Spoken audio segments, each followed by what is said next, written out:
Welcome to Off the Post, episode 4. We are back, and yes, we are here with Off the Post, and obviously we do have a new guest on the show, which is really good to see. Gentlemen, how are we? How are we going? Good, SJ. How about yourself? Good, mate. Good, mate. I'm so glad that international is over. Yeah, I'm good as well, and ready for some EPL action back this week. Definitely. Probably asking me questions on what type of kit is this? This is snazzy. Hey, look at this. Look at this kit. What do you think of that? Nice. It's very nice. Who is it? I would not have a clue. Nishka, go on. Boca Juniors. Nope. No. I don't know. Fail. Roma. There you go. Oh, ASR, that gives it away, doesn't it? Wait, can I guess what it is? I've already said it now.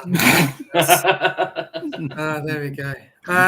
Welcome, Cass, to Off the Post. Obviously, we'll be joined very, very soon with Hoosie as well.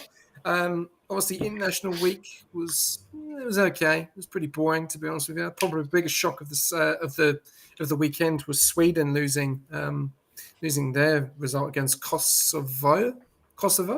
Yeah. Kosovo, yeah. That's it. That's how I say it, but yeah. But apart from that, I think we're all very excited to have the Premier League back. Do we agree? Yeah, definitely, mate. It's going to be good to get it back. Well, we sent another great free kick from another Liverpool player over the weekend too, Florian Wirtz, putting one in the top bins. There you go. Can he continue though? That's the question. That is the question. All right. Well, let's get straight into the show anyway. We will be having Hoosie in here later on, which will be going over the predictions as well. So feel free, guys, whoever's tuning in tonight, to tune in, fix some comments in. We'll go through the first game of the season. So we'll preview match week number 4. And we'll start it off. And we'll start off with the new guy of you, Cass. Arsenal of Nottingham Forest. Obviously, Arsenal not the best of results against Liverpool. We know. Probably could say a little bit hard done by, but obviously spectacular free kick to lose. Your thoughts with Forest going to Emirates this weekend? Yeah, I think it'll be an interesting one, SJ. I think the story of the weekend will also be there as well. As you can tell, big Ange Postecoglou coming back into the fold. Big fan, number one. He's unreal. I think it'll be a hard one for Forest, of course, losing Nuno in the same week and having to deal with the big personality that is big Ange Postecoglou. But yeah, I think it should be an Arsenal win. Should be, you know what I'm saying? If they can get some points in that game, that should be good. But I'm more interested to see what Ange does with that team, because I think when you think of Ange, like in his tenure, he's always been someone that has like been performing at like the top end of leagues, right? You know, think of Melbourne Victory, you think of Celtic, even Yokohama Marinos, like they've all been top teams. I'm interested to see how it goes with the team like Nottingham Forest, where they've not been near the top end. Obviously, last season they had a great performance, but at the moment, I think everyone's pretty realistic that they're not a top performing team. So I'm interested to see how that'll go. Yeah, we will actually touch base on that whole deal with Ange later on as one of the topics to talk about with the big news. What about you, Keeper? Obviously, Forest haven't had the best of starts, to be honest with you. Got absolutely smashed by West Ham, which is probably a result that we probably thought that wasn't going to happen with all the signings that Nuno's done, but then unfortunately he's not there anymore. So can that team adapt going into a bit of a tough game, especially with Arsenal wanting to bounce back and keep arm's length with the guys at the top? Yeah, look, I think it'll be interesting to see how they go under a new manager. Timing's obviously got to be questionable on that. You've had a whole 2 weeks of basically international break, and you wait till 3 or 4 days before you're playing, before you make management changes. A bit of an odd one.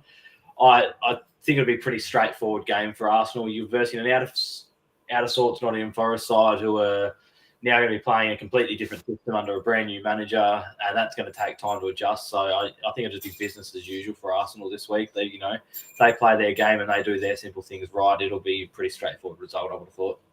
Do you not believe it can be a bit of an unknown, though? An unknown quantity of how they're going to... Obviously, we know Ange from Tottenham. And no offence to Ange, Arsenal weren't really much scared of Tottenham when they played them. So do you think it's going to come across with a different system with Forest?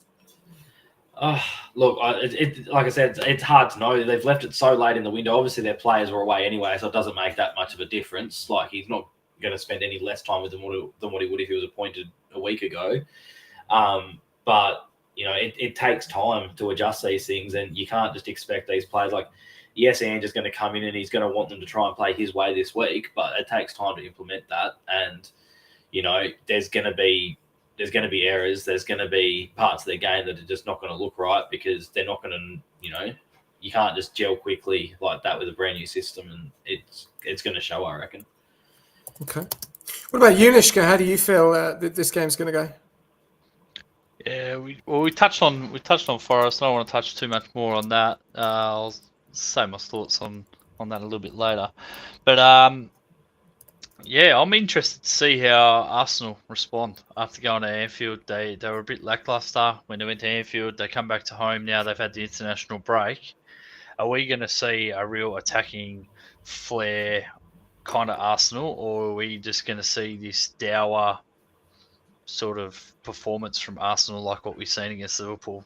Because to be honest, I know they steamrolled Leeds. That was a bit of a lackluster game too. They kind of just Leeds let them play like that, but there's not much of a spark that I'm seeing there at the moment that I think they need. They need to ignite it, and I'm not sure if that midfield that started against Liverpool is the one to do it. Yeah, I think that's going to be the main thing is of how they set up, just obviously touching base, probably on my point of view of, Saliba's now out for 3 to 4 weeks with injury. That was a bit of a downer for us. But I think there was something I saw on social media the other day with the depth of Arsenal this season is incredible compared to last season and the season before that. They seem to have a position or a replacement for every position. And obviously with signing Hincapi, Mosquero, and obviously Saliba now being out injured, I think, Hincapi either is going to start or maybe start on the bench. And it looks like Mosquero could play. Looks like Ben White is coming back as well, which goes good to see. Saka will be fit for the Forest game. So, we're bringing some star players back. But then on the other hand is we don't want to bring those back and then they get injured again. That's the biggest problem that we're having. In regards to some of the guys, obviously, that played in the England game, obviously it was 5 Arsenal players. You had Eze, Milo Skelly, Rice, and Madueke. And Madueke actually had a very, very good performance against Andorra. He played very, very well. And then we saw, obviously, slight bits of highlights of him against Liverpool as well. So, yeah, I think it's going to be very interesting. Guacarez wasn't on the score sheet against Sweden. Neither was Isaac either. But Isaac hasn't played for Sweden for quite some time. So, yeah, I think it's going to be a bit of an unknown, but we'll see how we go. And obviously, Forest is a tough team. Chris Wood, we know he could be very prolific now and again. Obviously, they've signed some good new players as well, so it'll be very interesting to see if we're going to see some of those new signings, especially Douglas Luiz in that centre midfield as well. Very good player, Premier League proven. Will he start? Omri Hutchinson, ex-Arsenal, he's one of those flair players that can just turn it on for 10, 15 minutes. But we'll have to wait and see. I think it's going to be an interesting game. And that is the start of the game on Saturday. So don't forget, watch along. We'll be there. Kaus will not, but me, Keeper, and Nishka will. All right, let's go over to the next game, which is, we'll go along. We've got Bournemouth and Brighton, and I'll go with you, Nishka, as you feel that this is going to go Bournemouth and Brighton at home at the Vitality. Yeah, Bournemouth, tough outfit to beat down there. But, Brighton they'll be full of confidence coming off that win last week. So I expect this game to be a cracker. Both these teams will want to try and get 3 points and start pushing in the right direction. What about you, keeper? Bournemouth on a pretty good run at the moment. Semio putting on the score sheet, but Brighton also beating Man City last week. They'll obviously be up for this. Yeah, like Nick said, it's two teams that are playing some good football at the moment, and I think Bournemouth at home. I think I can grab this one in a very close one. But yeah, it'd be interesting to see. I think. But yeah, Bournemouth, as you said, Semenyo, Evan Nielsen, like informed players that have really come out in the last 12 months at the end of last season and start of this season. And yeah, I'll be interested to see how they go in this one again. And a question for you, Cass. With Bournemouth losing all of their top signings, DJ and Kullerton going to Real Madrid, and I don't know if Justin Kluivert's there anymore. I'm not sure. How do you think they're going to be able to continue? Because Semio is a fantastic player, don't get me wrong. Evanilson has obviously come from Porto. How are they going to... Do you believe that they're a team that can be in that top half of the table, or do you think they could fade away a little bit?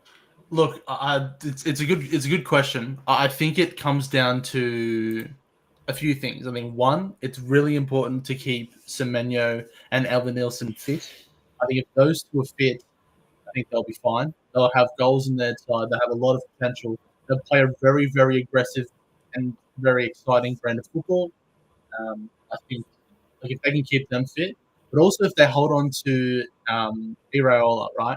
If for some reason something happens and he moves on to another club, I'm very, very concerned about this team because tactically they've been brilliant. They've been fantastic to watch. They've been very, very dynamic as well.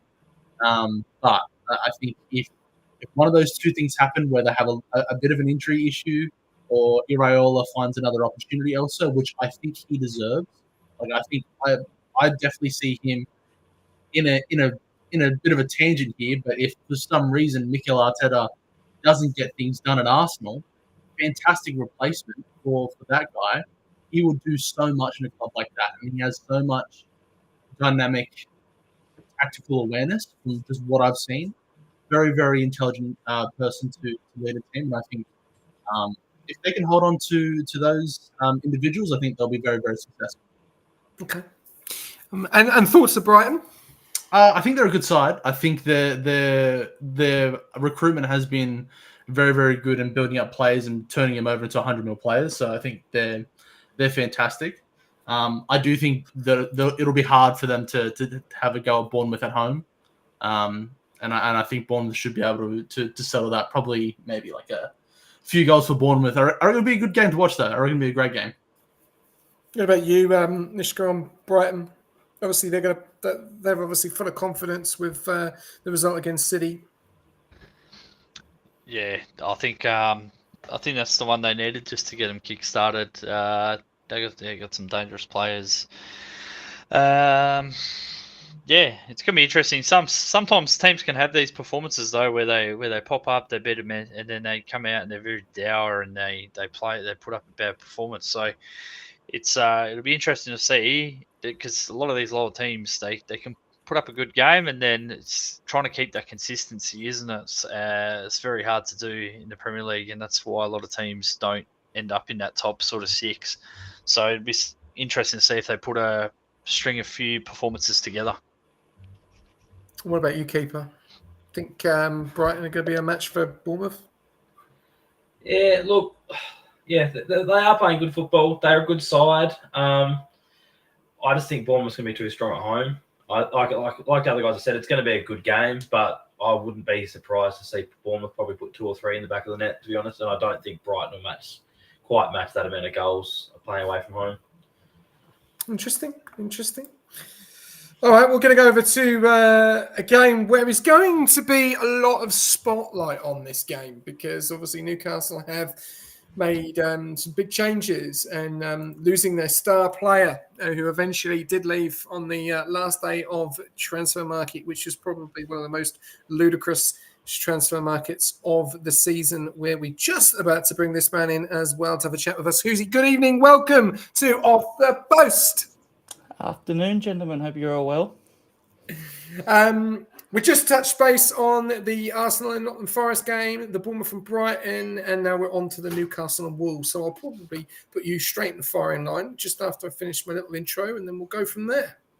Easy as. I'll do this for you so you can actually see it again. There you go.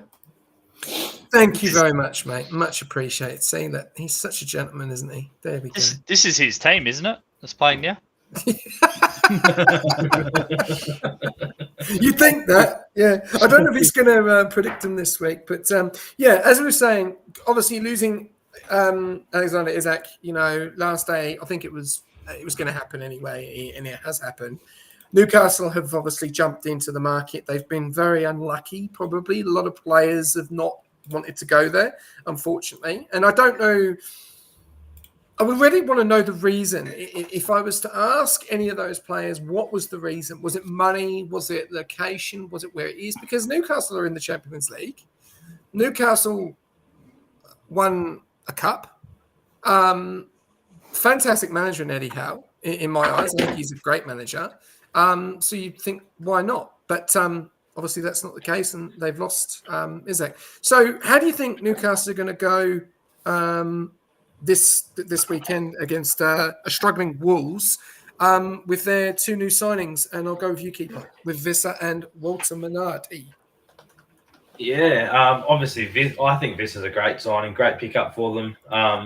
Obviously, losing Isak so late in the transfer market meant their options were limited, but given what they had to go for, I think that's a great pickup, and I think he'll do quite well. I mean, I'd much rather a Visser at my club that wants to play and wants to perform than, playing hardball and, forcing Isak to stay and then potentially forcing him to play. You're not going to get the performance out of him. So I think that was a great bit of business from them on the close of the transfer window to, make some big bucks and bring in a more than capable and proven Premier League striker. Yeah, and I'm going to touch a little bit on Wolves. We're in a bit of trouble at the moment. Is this a time to bounce back? Look, they need to. I personally, I do a bit of a ladder prediction thing with one of my mates runs every year, and I'll be honest, mate, Wolves have either been in my expected to be relegated or very close to being relegated for multiple seasons now, and I dare say they're probably looking pretty close to that same window again this year. I think they need to find a way to bounce back. They need to find a way to gel together and play some good football, because there's only so many bullets you can dodge, I think, and if they keep flirting with that relegation zone, it's going to bite them sooner or later. Okay. What about you, Cass? What's your thoughts of Newcastle? Gordon's, I think he's out for this game as well, and back for the next one. So bit of a loss. I think.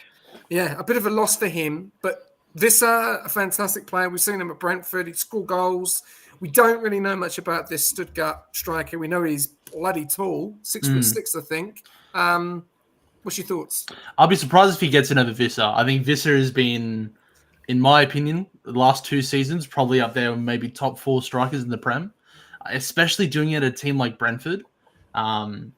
So much talent. I reckon that guy's going to he's going to run amok on Newcastle. He's going to turn a lot of heads there. I have utmost confidence that he will slot into where Isak was.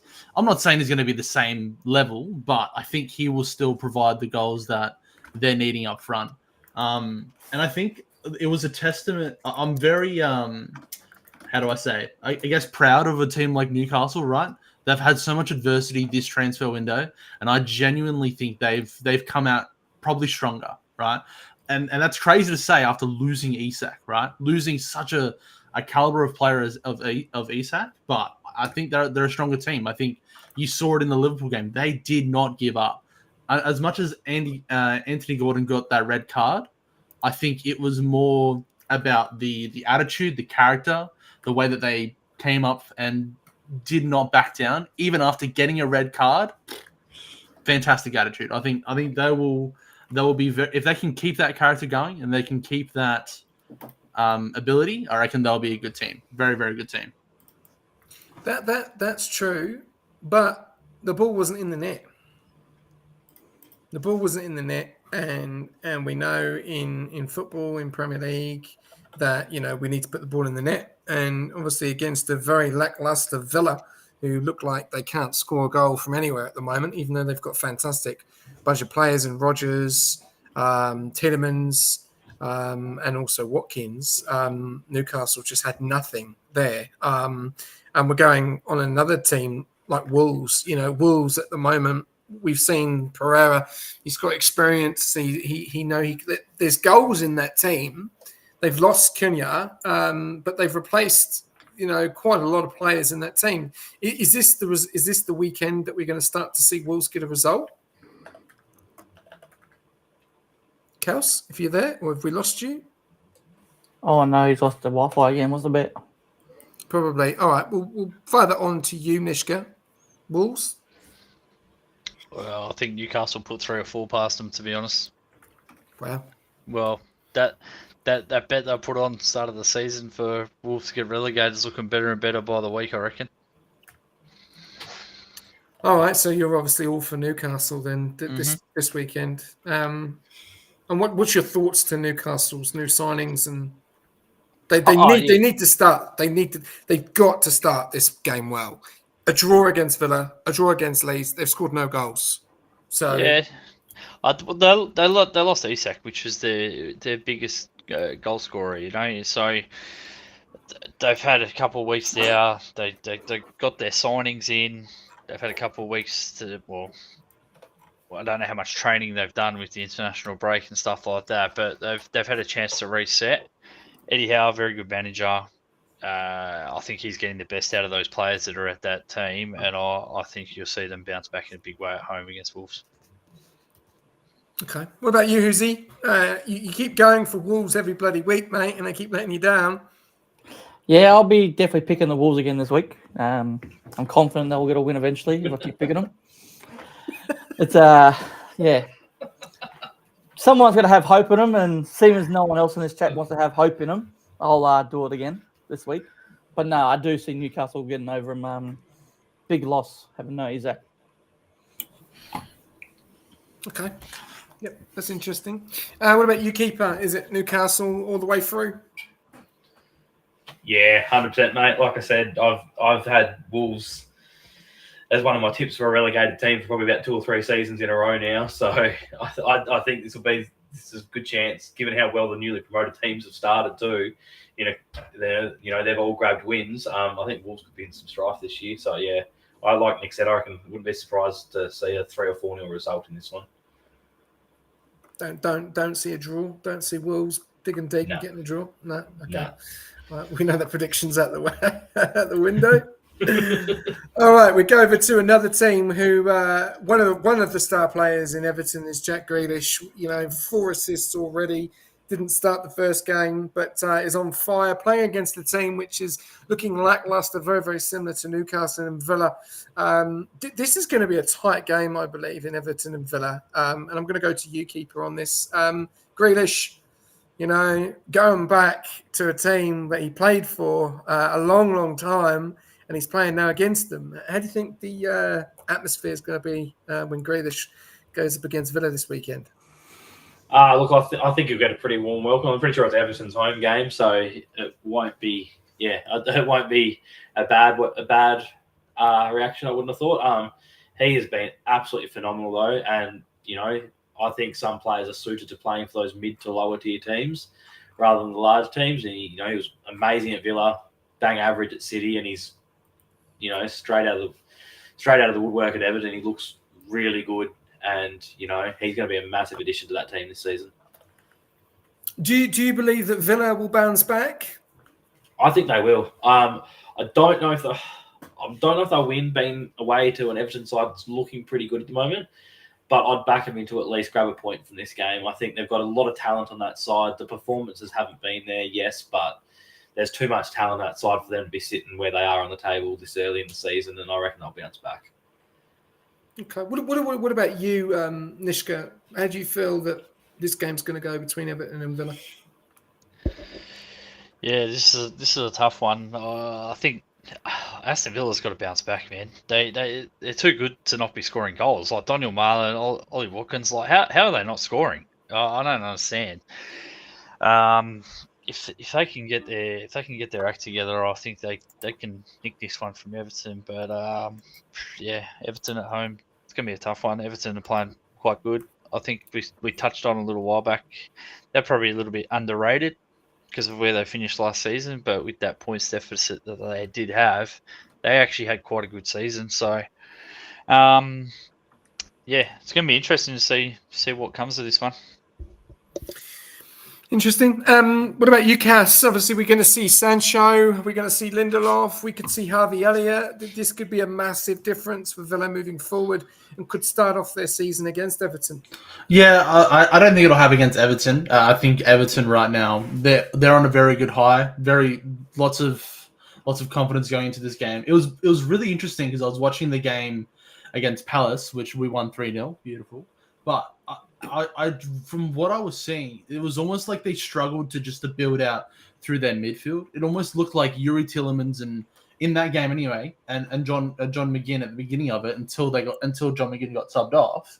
They just weren't confident to get on the ball. They did not want it at all, and it was really it was really bizarre because I find Yuri Tillemans to be very very composed and confident on the ball. They just looked like they just wanted to hide, and it was really bizarre, especially coming up against a team like us at home. You'd want to come out the gate, right? So I think they've got a lot of problems to solve in that midfield. I think, as Nish said, right, they've got amazing attackers, right? Ollie Watkins, Morgan Rogers, even Marlon, fantastic. Even their new signing, Gassand, who we're trying to get, he's a very good talent, very, very, good attackers. But, yeah, they just need to get the ball in the right moments, right, and get into those attackers. So I don't think they'll do it against Everton this weekend. I think that's too high of a task, in my opinion. I have Everton as a very good, confident top half table side. So, and I think that'll be a loss for Aston Villa. Okay, nicely. What about you, Hoosie? Obviously, Grealish has been on great form. Everton haven't really made that many signings. They normally don't. They future seasons, I think they sold Richarlison. They didn't sign anyone for I think it was a season, which actually, hurt them. Do you think Villa's new signings in Sancho, Lindelof, and Elliott will cause problems if they play, or do you think Everton will, still be able to bounce back, and Grealish will cause them more problems than they will? Yeah, I'm going to stick with Everton on this one. What's the way they've been at the beginning of the season? They seem pretty confident in the way they're playing. Grealish has been a big start for them lately, so it'll come down to a Villa actually want to show up and play. It has not the same Villa team as last year, that's for sure. So what do you think's the problem with that team at the moment? Because we know that Ollie Watkins is a fantastic footballer. He was great for Brentford. A lot of teams wanted him near the end of the transfer market between Arsenal and United. What's wrong with Watkins' form at the moment? I reckon it's just the whole squad in general. I reckon just lacking confidence. That's all I reckon it is. Okay, interesting. All right. Okay, we'll go over to... I'm going to take it straight to Cows because this is your team. Crystal Palace and Sunderland. And, Palace at the moment, Cows, on good form. But this team they're playing against, this is not going to be easy against Sunderland. Yeah, especially with the signings they have made. And... Bobby and I think it was Traore as well, Bernard or Bertrand Traore, who is very, very, he's got a great left foot. This is going to be an interesting one, I think. Yeah, I think even players like Ballard, I think, have been one of the stars of the season so far. I think he's been fantastic in that back line, very, very confident on the ball, very solid defensively. I think Brian Brobby should be able to get into his own with Sunderland, but I think, look, we're at home, Selhurst Park. We should get the job done. It's not going to be an easy game, but I'm confident with the boys. And I'm honestly, I'm very impressed with how Jeremy Pino has come into the side and been very, very effective very early on. I think if he can perform, he'll never reach. It pains me to say, he'll never reach the levels of Eberici Eze. But if he can just keep being effective, making those balls in those right decisions in those right moments, I think he will help players like JP get into the play. Even oh my God, Ismail Assar. There we go. I forgot his name for a moment. To help them to get into the right positions to have some good chances, I think we'll be fine. I think we've somehow weathered the storm of this transfer window. We had 4 players that were all rumored to go, but we've made it through. I think we'll be fine this season. I was very concerned if we lost Mark Gahey, but I think we'll be fine. At least to January. We'll find it in January. See what happens. Does it worry you that Mateta's been rumoured to go to Villa, Newcastle and Leeds? No, not Mateta. Mateta's not been the one I've been worried about because I think we've got goals elsewhere. I think he's a very effective striker, but if he's invisible in a game, it's very obvious. But we find solutions elsewhere. So if he goes, I'm not too stressed. As I said, Mark Gahey and Adam Wharton, in my opinion, are 2 players that are more important to the Palace side than someone like Mateta. Well, Real Madrid are knocking on the door. They have already announced that. And I think as well, looking at Palace, I think you've been very lucky to keep those prolific players like Ismail Sarr. What a player. He was very, very good for Watford. You probably remember that as you two Liverpool fans when he put when Watford beat you 3-0 back in the day when they thought they were going to go unbeaten, and he was just fantastic. And what a player! And Will Hughes, a veteran in that midfield, and obviously you've got replacements. But Sunderland, on the other hand, they're a new team. They're promoted. They've got our ex-captain, captaining the side, which I still can't believe, in Granit Xhaka. And they've made some very good additions. So I don't think this is going to be an easy game for you. No, I agree. It'll be a hard game. And if we walk into that, walking at home and expect for us to get 3 points, I think we'll be very surprised. I think they will come out the gate swinging. I think they've got that. What's the word I'm looking for? It's almost like that ignorance about him, if that makes sense. Like that desire to be like, we haven't done this for a while. We want to get in here. We want to put our stamp on the Prem and stick around. I think they'll stay up, in my opinion. If they keep going the way they're going, there's a very, very big, there's a very real opportunity for them to stay in the Premier League for another season or 2. Yep. Okay. What about you, keeper Sunderland? Do you feel that they're going to cause Palace problems, even though they're away? I think they will. I still think Crystal Palace will win, but I think it'll be a lot closer than what some people probably think that it will be. It's not going to be a straightforward game for Palace. Sunderland have recruited absolutely brilliantly since coming out from the Championship. I think they're by far the best promoted side, and I agree with Kaus that I reckon they'll stay up as well. But yeah, no, I think this will be a close one. I think Crystal Palace will win, but it's only going to be a goal in it, I reckon. What about you, Nishka? You think Palace are going to continue their form? Yeah, I think Palace will get this done. I've a query over Sunderland. I don't know. They're 2 games at home. I feel like they hung into the game for a long time, and then their fans, they get up and about, and they kind of got the job done in those 2 games at home. But then they went away, and they were bitterly disappointing against Burnley, lost 2-0. So the question over them is, can they go away from home and put out the same performance, get the job done? Do you believe, though, with the new additions that they may have needed those additions to close out the game? So who they've signed, obviously signed 2 strikers, or a winger who's very, very quickly in Bobby, and I think is it Schroeder or at the centre back that they've signed? Yeah, their signings are good, but I don't know. I just feel like when they're at home, they hung in the game, and then it comes to the last 20 minutes, and you know what it's like, the home team, stadium and light, the fans, they get behind them, and then the team lifts, and that's what I feel like's happened for them in those 2 games at home where they've got the job done right at the end. But then when they went away to Burnley, they looked like a completely different team. They weren't even, it was lackluster. I don't know. So whether that's, we're going to find out this week, but I hope that's not the case for them. But yeah, I don't know. Question mark over them. What about you, Husey? Palace or Sunderland on this one? After the strong performance that Palace have had, even though they've lost to obviously a very key player in their midfield, and also Sunderland have jumped into the transfer market and being a newly promoted team as well, who have had mixed reviews on some of their results. Yeah, it's going to be an interesting one, to be fair. Like everyone said, both teams have been performing well. Like Crystal Palace having that draw of Chelsea in match week 1. Sunderland having the 2 wins they've got, but then unfortunately had that loss to Burnley. It could go either way. So I could see this game actually ending in a draw, to be fair.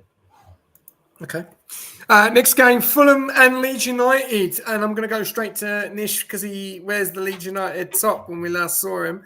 Leeds United pretty poor against Newcastle, but playing a Fulham team which to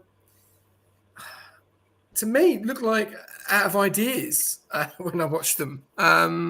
They've got some fantastic players, but they don't seem to have any ideas. How do you think this is going to go? I think both these teams have no idea at the moment. It's going to be which team can make an idea. They've both been terrible, to be honest. I know Leeds hung in there, but they're not creating much. Which, I don't know. That doesn't bode well for you when you're trying to get results. You're playing a Newcastle team last week that's trying to get themselves organised after losing Isak, and you're playing at home. I know they got a point out of it, but no goals again. I think the only goal they've scored this season has been from a penalty. You're finding it very hard to make a case for them to do better.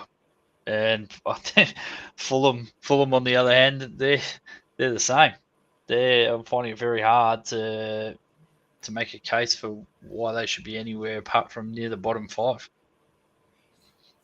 Kels, how do you think Fulham are going to go with their signings, though? They've signed some very quick wingers. Do you think they're going to make a difference this weekend? Like we're saying, we've got no idea at the moment, but those new additions can change things. We've seen Villa obviously signing big players. We've seen Liverpool. We've seen Arsenal. We've seen Man United, So adding to that list, Fulham have signed – they've spent quite a fair bit of money. They obviously haven't played yet. Can they prove it? Can they get the result here at Craven Cottage? I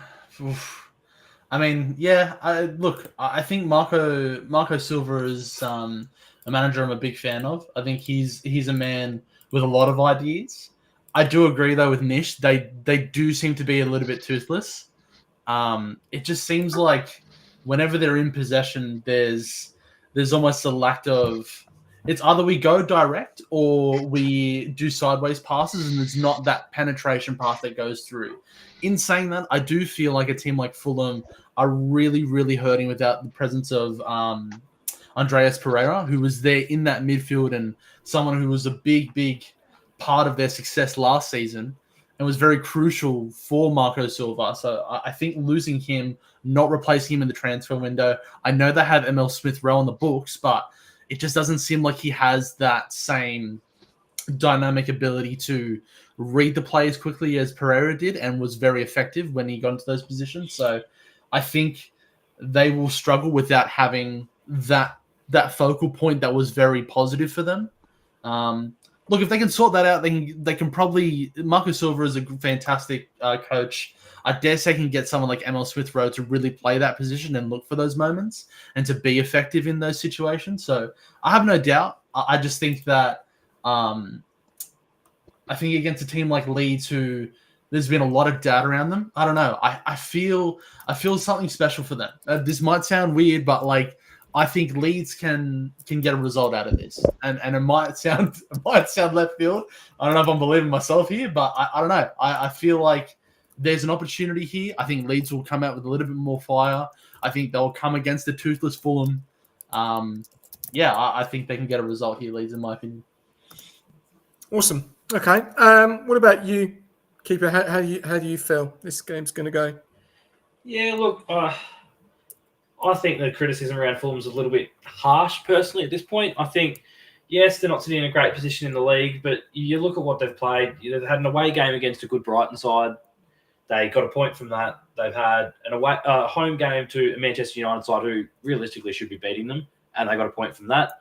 And their other game in the league was a loss away to Chelsea, who again much better team, away game. You expect them to win that. Their home game in the cup, 2-0 win against Brentford. I think at home against Leeds, I think they win this. I don't think this game's going to be a trouble game for them. I think they'll get their first win of the Premier League season, and yeah, I don't see this being much of an issue for Fulham this game.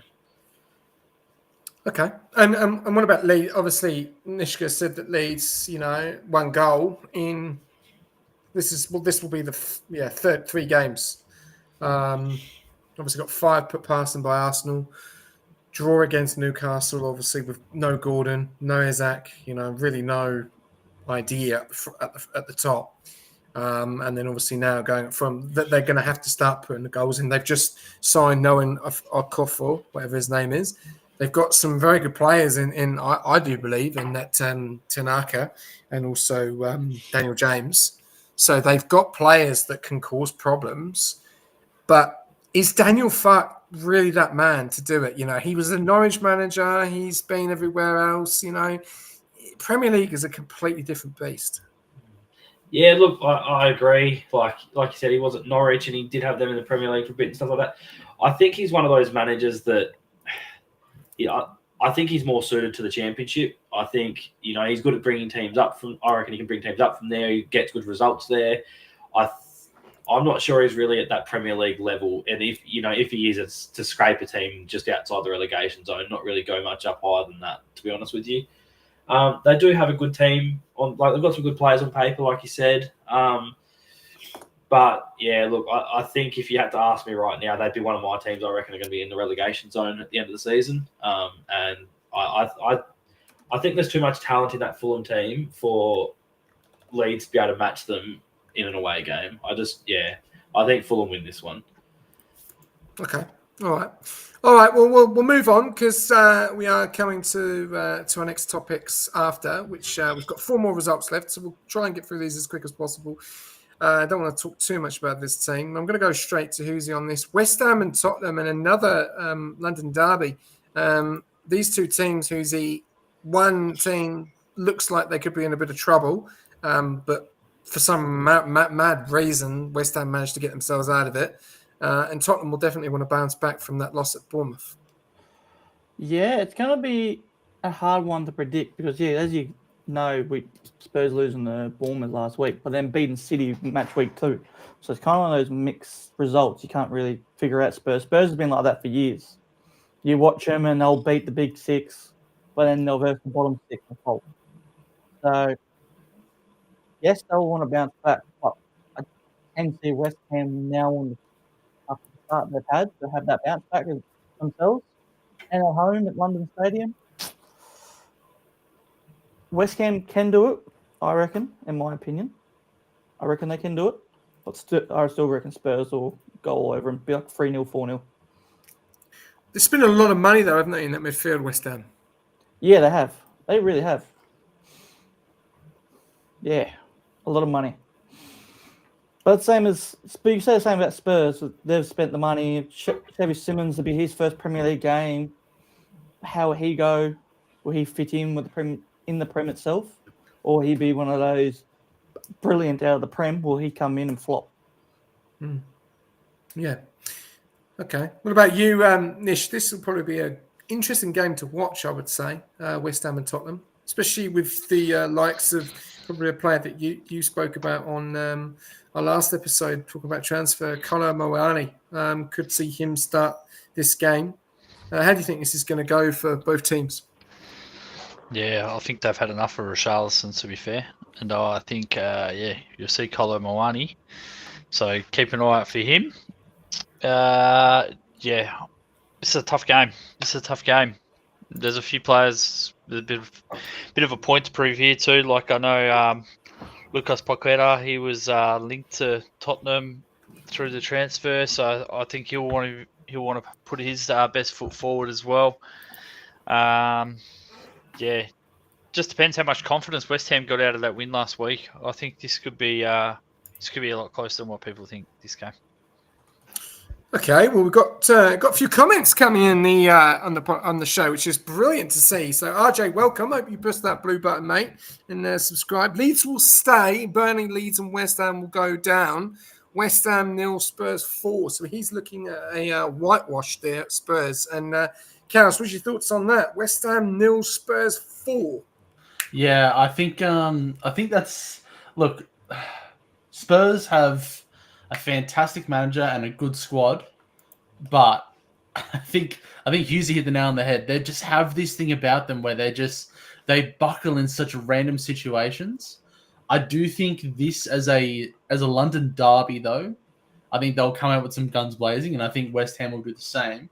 I think you made an interesting point where they've invested a lot into their midfield. I think that was mainly due to the fact that they were assuming to lose players like Souček, even like Lucas Paquetá. I think he was rumored to be on the way out, and I think they needed to get that reinforcement in the event that they lose those players. So I think that the investment is questionable because they've held on to their players. But I think someone like Mateus Fernandes can come in and put in a performance. He played really well last year at Southampton. He was very, very effective for a team that was not very good and was a star in that team. I think this will be a very close game. It'll be a good game to watch.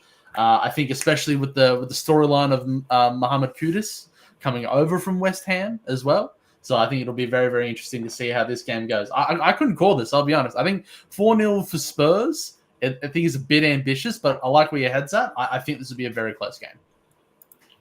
So there you go. Karis does not agree with you there, RJ, so at all. But thank you very much for your comments, mate. And feel free to stay in for the rest of the show. What about you, Keeper? You think West Ham could do a number on Spurs? You think Spurs are going to bounce back from Bournemouth? I'll be honest. The big three, obviously Simmons, Mourani, and there was one more, wasn't there? There was one more. They got Joe Palhinha and Mohamed Kudus. Yeah, there you go. I'll be honest with you, SJ. I don't think Spurs rock this home at all. I actually think this game's going to be a draw. And a little bit of backstory for those that probably haven't actually looked into it. Tottenham have not beaten West Ham away from home since 2019. He's just Googled. That's an unreal stat. I was just going through their heads-to-heads. And they have not beaten West Ham away from home since 2019. That's an unreal stat, Keeper. Love that. And their last two games, I think, have both been 1-1 draws. So I would not be surprised to see something similar again this weekend. Let's keep that stat. Yeah, come on, you Hammers. Even though I don't mind West Ham, but come on, you cannot love West Ham after they made the movie Green Street, can you? You can't love that movie. No, anyway, that's all right. What a movie. Right. Sorry.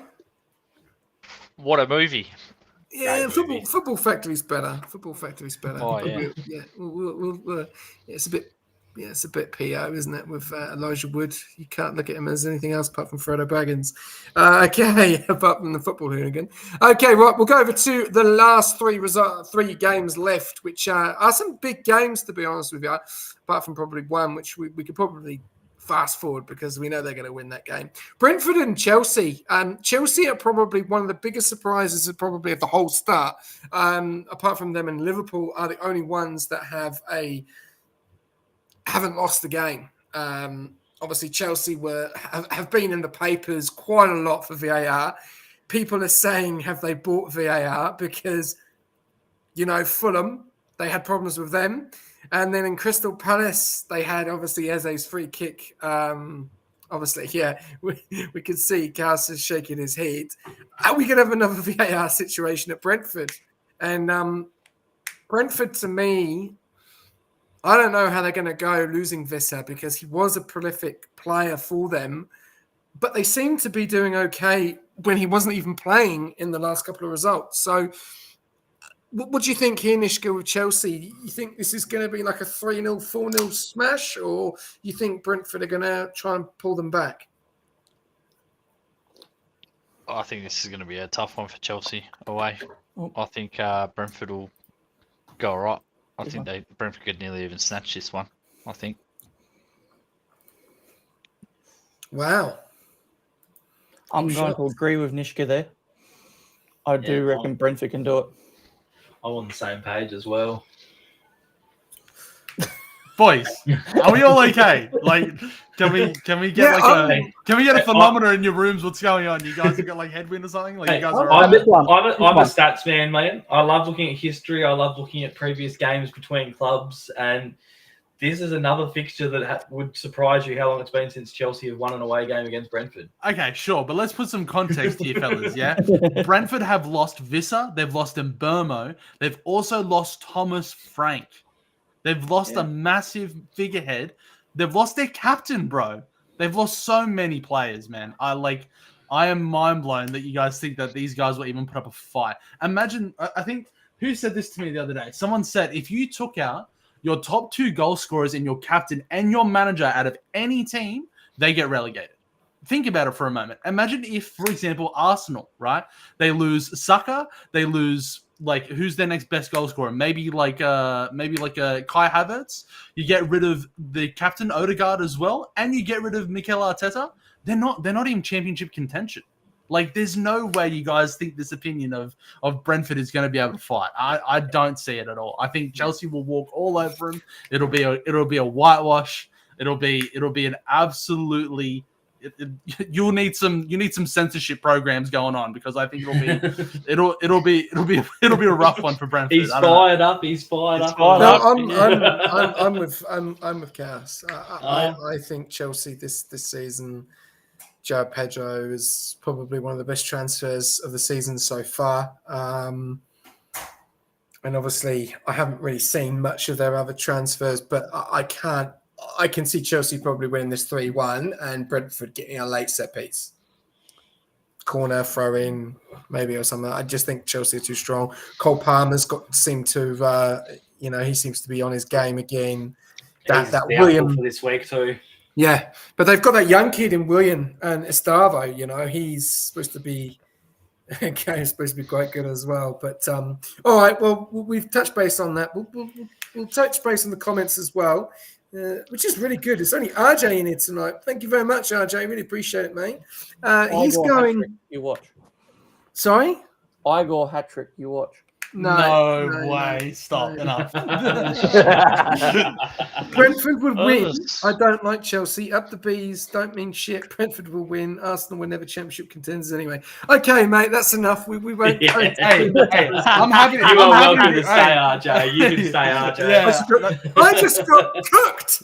Love the comment, RJ. Keep them Give it up, coming, RJ. Yeah, keep going. Love your work. Are you a big football fan, RJ, mate? Come on the show, get a football shirt, mate, and join us for episode 5. How about that? Let's see what you're going to say. If you're a big I cut fan. some corners, but it's all right. You know what I mean? Yeah, somehow it's allowed on here. Who's he? Shut up. Bring him on the show. Anyway, let's go over to the 2 last fixtures. Burnley and Liverpool. Burnley, you might as well just go past this. Burnley and Liverpool on fantastic form, won every single game. Haven't made it easy. Obviously, first game of the season against Bournemouth probably wasn't the best performance.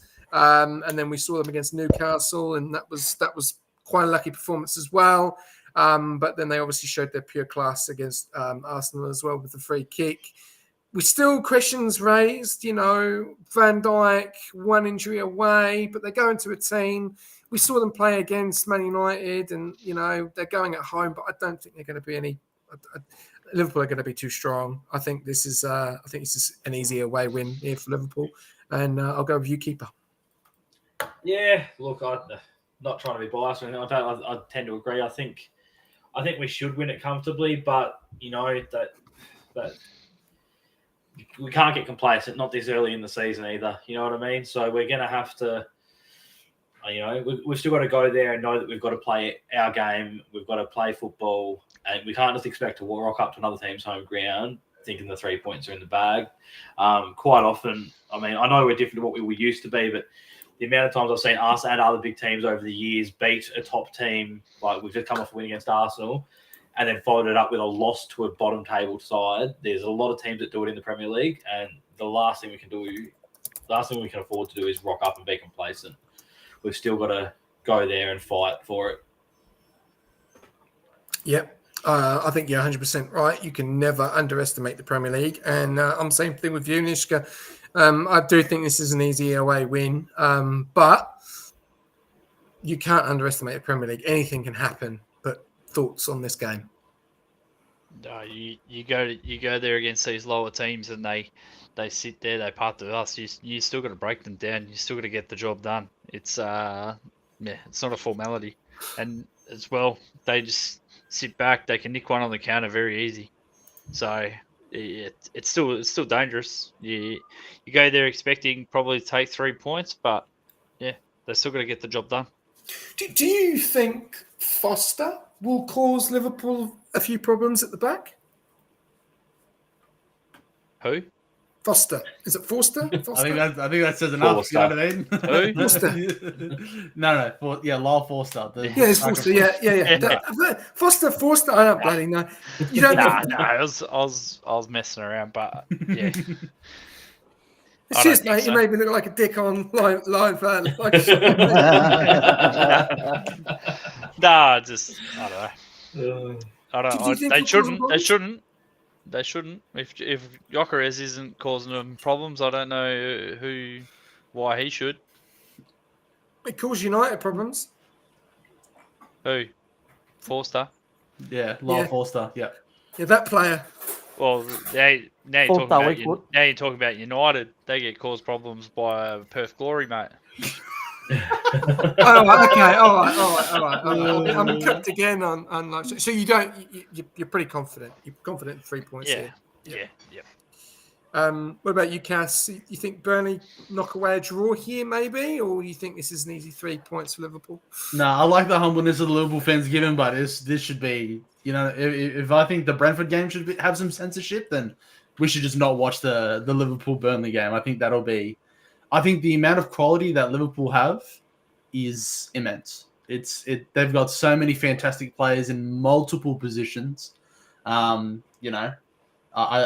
find it very, very hard to see a team like Burnley to put up a fight against these guys. What I will say though is that I think there's a tactical flaw with Liverpool, and I think if teams can figure out a way to slow them down, you won't stop them. They've got too much firepower. But if you can find a way to slow them down and kind of take the possession away and hold on to it for a while and find those gaps, I think you'll find that Liverpool can kind of get solved, get sorted out, get found out a little bit how Postecoglou was found out last year. I think there's a bit of a there's a solution to beat Liverpool. I don't think Burnley will find it, but I think a team like I feel like Arsenal should have found it, honestly, last week. I think like starting Mikel Merino was not the way. I think obviously you guys touched on it a little bit, but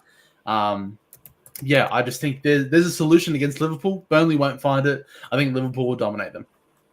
Okay, good answers. Good answers. Do you believe, Husey, that Isaac will start this game? Will we see their world record signing? I was about to ask Nishka the same question on who you would start between Nkeke and Isaac, but being Burnley, I can see him not starting him and bring him on around halftime mark, being so new to the team after the chemistry they've already made from the start of the season.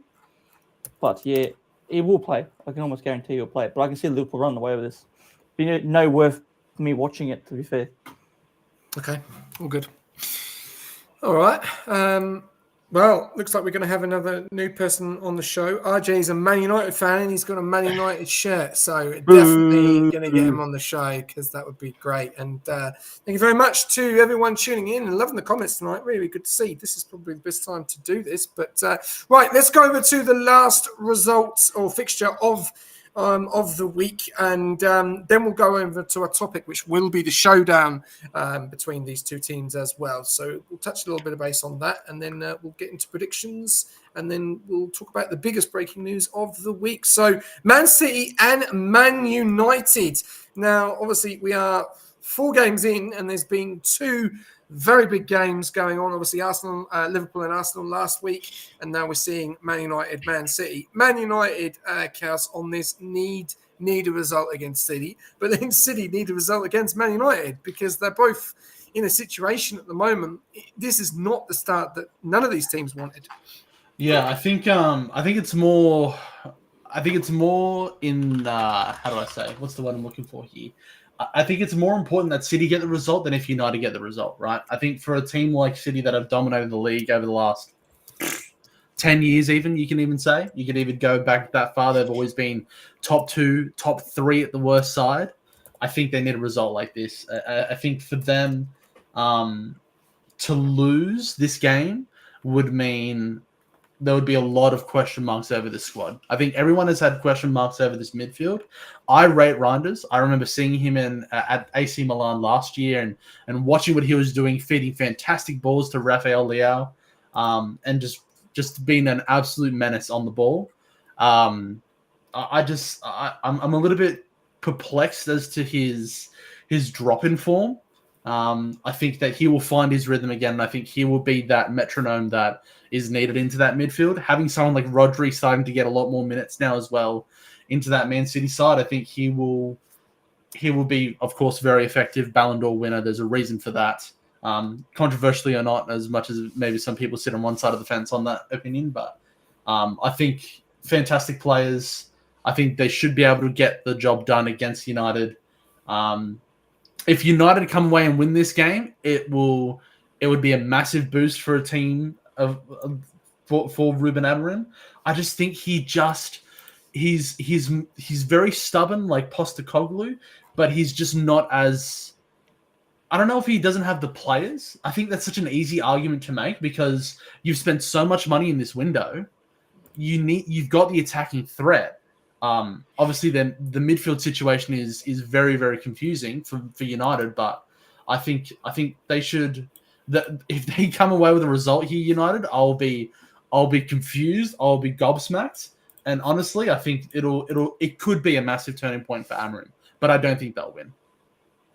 Okay. All right. All right. What about you, Nishka, on this? Oh, sorry, Uzi, were you going to say something? Yeah, I got a question for that one then. Being Man City, do you start Donnarumma in goals? No chance. You start Trafford, 100%. Trafford is someone who has already been ingrained in your team. You spent money over the window. Yes, you've got a last-minute deadline down on Donnarumma, but I feel like Trafford is someone who's fitted to a Guardiola team more than Donnarumma. But Donnarumma's a fantastic shot stopper, probably top 3 in the world, easily. Does that answer your question, Huzi? Yes, it does. I'm going to go to Nishka on this one, and this is probably going to be one of the biggest questions. Does Sesko start this game? No. He has to, surely. You can't just keep putting this guy on the bench. Like what are they doing? But we're looking at two teams that are trying to work out what looks best for them. I think at the moment you're seeing City making changes each week to their midfield structure. They're putting players at right back that aren't right backs. They're trying things out as well. And United, I don't know where to go with them. They just look a bit lost. So you got two teams here coming against each other that both want to beat each other. It's a derby, this is a tough one. I'd say draw. Just by how these two teams are playing at the moment, I'd say draw. They're both struggling to create. I think what RJ's put there for his non-biased opinion, the 1-1 draw, I think that's probably pretty spot on, I reckon. Okay. What about you, keeper, on City's situation at the moment? They're playing in midfield at right back. They've brought, Donnarumma. Kaus has said that you start Trafford, but is this a game that you build up to Donnarumma to start? It's a big game. Like, with four games in, and it's the Manchester derby. And both of these teams, I'm sorry to say, are pretty average. Yeah, look, Donnarumma was an interesting one. I've rated him since he was in Italy at the age of 16 playing first team football. He's always been a world-class goalkeeper. I was mind blown that he played number 2 at PSG for so long. And I'll be mind blown if he plays number 2 at City for long either. Like, I think he's got to come in sooner rather than later. But obviously time will tell. But yeah, no, personally, if it was me, I'd be starting him. But So do you believe this is the game for him to do it? Yep, 100%. 100%. He's too good to be sitting on a bench. He is way too good to be sitting on a bench. So why did you buy Trafford? Well, I don't know. Maybe they didn't think Donnarumma was something that they could get done at the time. Yeah, but probably. but 'Cause yeah, like Because he got it's- team of the it's- season on FIFA, mate. that's why. Oh, here we go. Yeah. you can ask the same question with Liverpool. Like, why have they spent 40 million on Mamadashvili to sit him on the bench? But I'm pretty sure they invested that money thinking that Alisson wasn't going to be at Liverpool still. So Alisson looks like I would say give Alisson a season and he'll go to Saudi Arabia. yeah. Well, I think the expectation from Liverpool was that he was probably going to go at this summer, and he didn't. So, but I think Donnarumma was way too good to be sitting on a bench, and you've got to play him in a game that's as important as this one. You know, it's the local derby, and honestly, United are definitely conceding a goal. They haven't kept I think it's been like 8 games without a clean sheet or something like that. They're going to concede, and I don't see them scoring more than 2. I mean, I don't see them scoring more than 1 goal themselves. So it's either going to be a 1 or draw, or it's going to be a City win, in my opinion. So, yeah. Okay. It's the only 2 results. If United are getting anything out of this, it's a 1 or draw. But, yeah, they haven't been over 8 games since they've kept a clean sheet. So they're definitely conceding, I think. All right, we'll touch base again when we go over the showdown. Hoosie, thoughts? City and United, 4th game of the season. It's big game for both of these teams. Yeah, it's definitely a hard one to pick. But the way that both teams performed at the start of the season, especially the way a team like City, especially, been such, like Cos said, dominant for the last who knows how many years, to now lose to Spurs, lose to Brighton. Spurs, yeah, okay, they've beaten them for the last 3-4 years. All good. But Brighton, it's hard to say. Especially United, if they start Sesko does look good when he plays, but they actually haven't given him the time to start. If you haven't noticed, he takes 15, 20 minutes to get into a game. So then he slowly gets into it, starts the game, could be a completely different United team with that front 3. Get rid of Mason Mounts. Don't understand why they keep playing him. Should have sold him. Should have got rid of him for free. And start Sesko up the top, in my opinion. But I reckon it'll be a 0-0 draw. Wow. All right. Well, there we go, gentlemen. That is all of the fixtures that are coming up this weekend. Obviously, the first game of the week will be Arsenal versus Nottingham Forest. Don't forget to watch the watch along where we will be live with myself. Hopefully, a few others. I don't know who will be on. We'll just have to wait and see. There may be a watch along for the big Manchester derby. It is quite late, so we'll have to wait and see how we go. Let's go over to our next topic, and then we'll then start wrapping it up and going over predictions. Let's talk a little bit about this showdown between Man City and Man United. Man City's obviously results show at the moment that they are in a little bit of trouble. So they are going to probably go guns blazing. So any thoughts in this game of how you think it's going to go from the first 45 to the second 45? And anyone fire away. I reckon City will come out fire in the first half. City will want to prove a point. The way they play, the top of Scott game style, I reckon they'll try to go back to the way they were playing last year. Play the midfield that they know they have. Rodri's back, Bernardo's in. Start those 2 boys. Then put some like Reinders next to. Go put him next to Silva for I care. And then you could play your front 3 of Doku, Haaland, and whoever you want to put there. But I reckon City will come out fire in the first half. They'll want at least 1 goal before halftime. At least. Who's next? I think the opposite. I think it's going to be a dour first half. I reckon this game's going to get decided in the second half. It's going to be which team wants to be a bit more adventurous in the second half. I think both these teams they won't want to lose. Neither of these teams want to lose, and it will be similar to what we've seen in that the Arsenal-Liverpool game, I think, early on.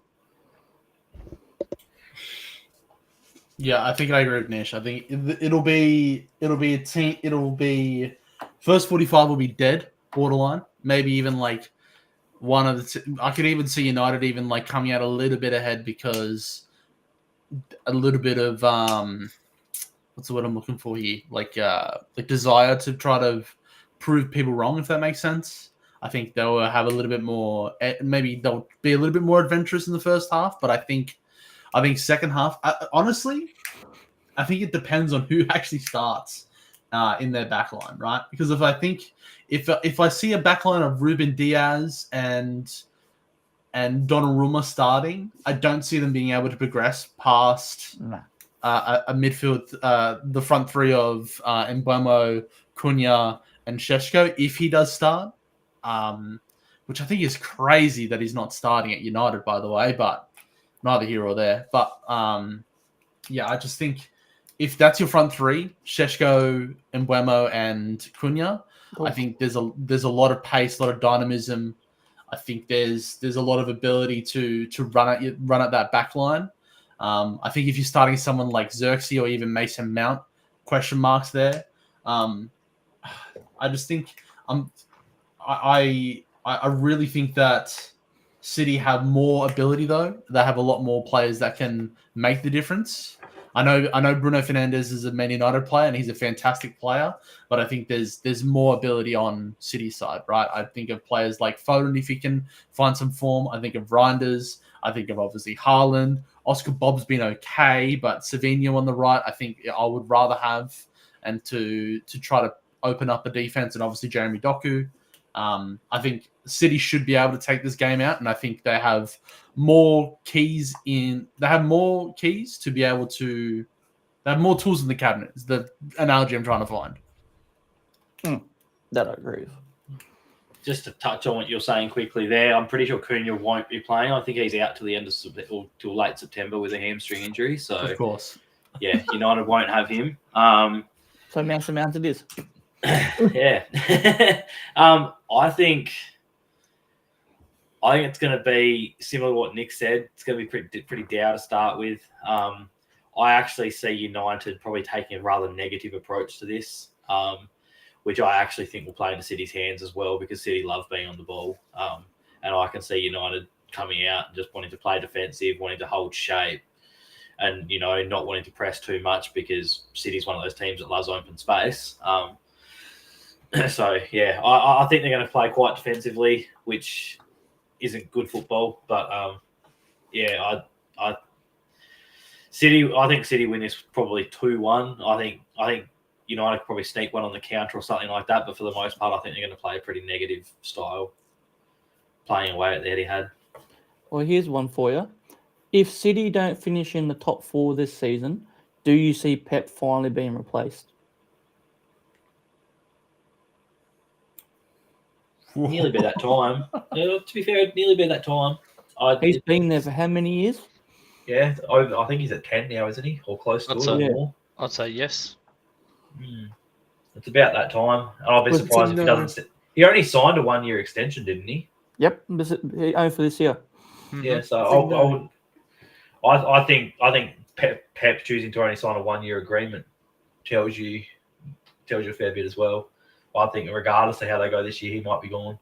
Then, if it does happen, who is Man City, with all the money that apparently they have, who do you go for? It's only one man in my mind. Yeah, same here. Who? Iraola. Yeah. That's the only man for the way that they play and the team that they've got and how intelligent he is. I know I'm glazing this guy, but he's unreal. He's done so much great work at Bournemouth, especially from when they got rid of Solanke, and there was a lot of question marks around him. To bring in Evan Nielsen and to get him straight up to speed, phenomenal. I'd say Ancelotti. I was going to say Ancelotti or Zidane. Yeah, I'd say Ancelotti, Enrique, Luis Enrique. Zidane, Xavi. Yeah, I'd just say Xavi. Not Xavi. No, he's at Madrid for a good 3 seasons. I'm the opposite on this. I think the starting lineup is going to be the key, because if you look at both teams, there are problems in both areas. You know, City do not have a right back, right? Do Man United have the players to cause problems? No. Mbemo on the left or right, wherever he's going to play, yes. Amad Diallo, I don't think so. Do Man City have players that are going to cause Man United problems? Yes. Doku, Mamouche, Haaland, Rodri back in there, depending on how Reinders is going to play. If you're including Foden, you know, Kuna being out is a massive. So if you're Man United, you would go Bruno Fernandes in the middle, Casemiro in the middle. You would then go Mbeumo, and then probably maybe Mason Mount on the left, and then Sisco on the up front. You play the guy. You play the man because you know that you can get crosses from Mbeumo, you can get playmaking and assists from Fernandes. If you then start messing around with that system, I just don't think it's going to work because Man City, they're at home. And like you said, Hughesy, they love being on the ball. And you said as well, Cass. I think this is Man City's. I really do. And I think this has got to be Man City's. They can't afford Man United to score first. They can't afford Man United to be on the counter at all. Man United have already got a result. You know, they got the result against Burnley, which was lackluster, but only just, and they were celebrating it, which is ridiculous. Man City have lost 2 games. You know, they beat Wolves. Everyone was like, "Oh, this team, you know, Reinders, yeah." But look who you're playing. They then go against a team like Tottenham, who, you know, they're still picking up where they're from, and using obviously Kudus and Polina and using their new players that are getting into it, playing with no Son, playing with really no striker, but they got the job done. And then they go to Brighton, which you're thinking, oh, this should be City's, you know, they lose that. So Man City can't afford to lose this game, especially on how the table is looking as well. They cannot afford Liverpool or Arsenal or Chelsea to pull away. If they do, they're going to be in trouble. And then it's like, what happens next? They've got no right back. Transfer market's finished. They're really going to have to start changing things up. Do they go to a back 3?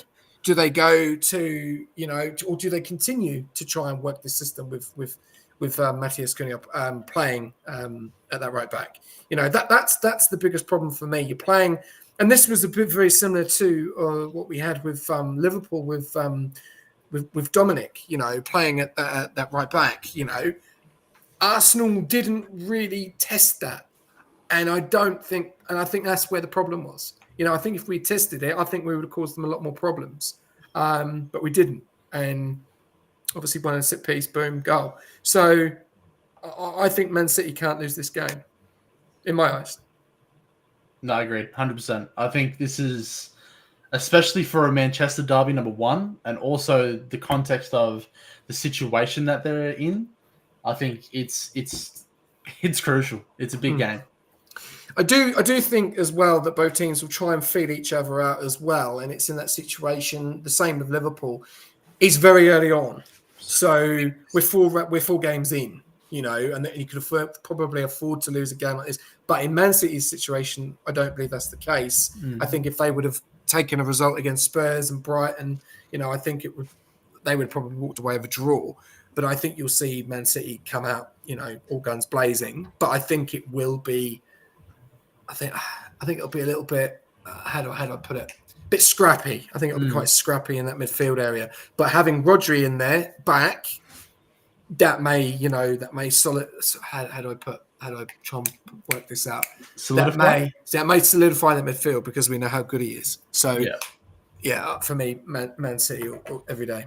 I think it's important as well not to just take away from the show, but I guess, you know, I think it's important to give context in terms of what the points tally you think it'll be at the end of the season, right? Where do you see the points coming to win the Premier League, right? Because you look at last season, it was not a very competitive top fight anyway. And that's not bagging on Arsenal, even though I love to, but it's more or less in terms of contextualizing how many points do you need to win this Premier League, right? Is it going to be a season where you're going to need the 90s? Is it going to be a season where you can get low 80s, right? I think you don't know, and I think City, obviously being Centurions, being the only team to get to that high achievement, and especially having a personality like Pep Guardiola, he'll want to get every single point possible that is on the table. I think that's really been pretty adamant over the last decade that he's been with that team. So I'll be surprised if City are not looking to get every single point possible and not looking very effective from the first kickoff. Anyway. Okay. Yeah, and I do agree. I'm 100% on that. I think Man City are already behind because they've already lost 2 games of the season already very early on. That would have been good losing that December time. Coming into the Christmas break, games are coming in thick and fast. Champions League, FA Cup, Carabao, but now 2 games. Brighton and Tottenham. I think City. I think are going to struggle. I don't think they're going to be. Where you think they're going to be. I think they're going to be messing around with the likes of Spurs and Chelsea this season. I don't think they're going to. As much as we lost against Liverpool last week, I still think this is a Liverpool and Arsenal and maybe Chelsea 3-horse race this season. And on that, 50% are saying Man City and 50% are saying Man United. So if you haven't voted in the poll, who do you think is going to win this game? Man City or Man United? Get your votes in. A few comments there from RJ. Before we take it over to Husey for the predictions of the weekend, how are we going to beat City when we can't even beat Grimsby? That is true. It's a great point. It is a great point, RJ. Fantastic. Well done. It will be a late scrappy goal to win. Konya will not start. He's injured. No, he will walk. We don't get injured. He will walk.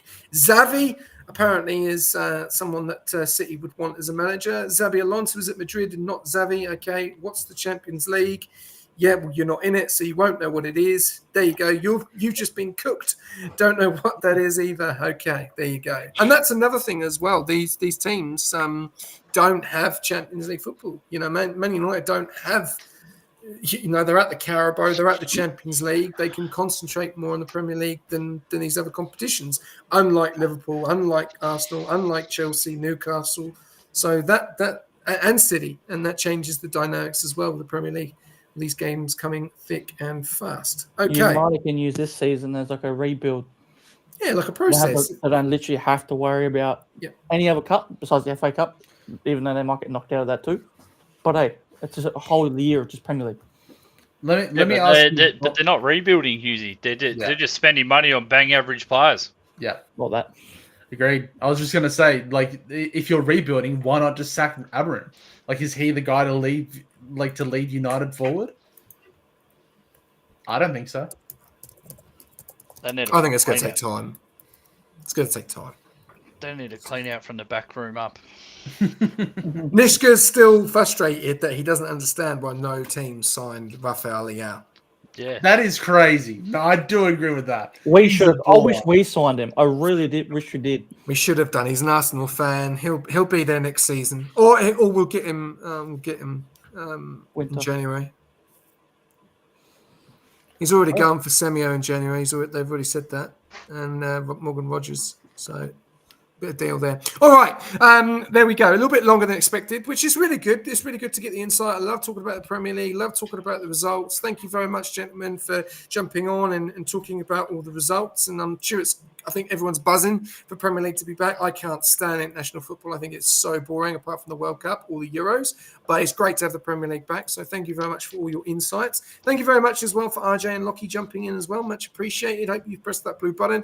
And anyone else tuning in, please get amongst it. Please get amongst the comments and stuff. We will engage with all of our fans, even though it's probably only 4 of you. But we're getting there slowly, and we're just enjoying it. Bunch of guys talking about football, which is what we love. Right. Husey, over to you, mate. Prediction time. Sweet as. SJ, Arsenal Forest. What's funny? What is Nothing. funny? Nothing. Give my ass a chance. Okay, there you go. SJ, Arsenal Forest. 3-1. To who? Come on. Arsenal. Nishka. 2-0 Arsenal. Oh, you make me all right Arsenal properly, aren't you? You say 2-0. Keeper. Same as SJ, mate. He took the words right out of me mouth. I'm just going to do this. Call What's this? Arsenal and Nottingham Forest? Yeah. I think it'd be 3-2 Arsenal. You know, I'm gonna. I said to you guys just to check SJ. No fucking way. I can swear on him. By the way. Okay, I wanted to make sure first. I didn't want to be the first one to do it. No, you're fine. Bournemouth. We could add RJ in here as well. He wants 2-1. Okay. 2-1 Arsenal, RJ. SJ. Bournemouth. Brighton.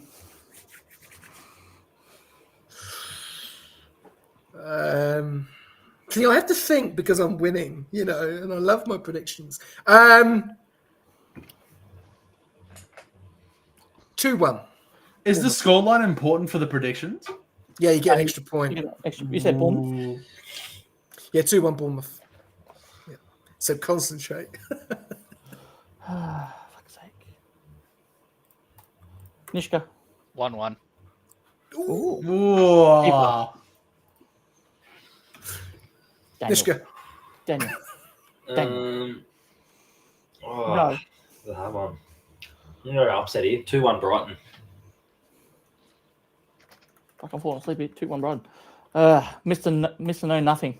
2-0 Bournemouth. Easily. You know, I'm just gonna write this. There we go. Cherries. Yeah, cherries. We'll start down the bottom. Mr. Know-it-all. Palace. What about you? Sunderland. Right at the top. What's your prediction? No, he did 3-1. this on the top. Yeah, 3-1 Yeah, Brighton. 3-1 Brighton. Okay. RJ Me? says 2-1. RJ says 1-1, by the way. No, Palace and Sunderland. Yeah. I think it'd be a 1-0 win to us. To Palace. Keeper. 3-0 Palace. I'm sorry. I'll be Yes, conservative. 2-0 Palace. SJ.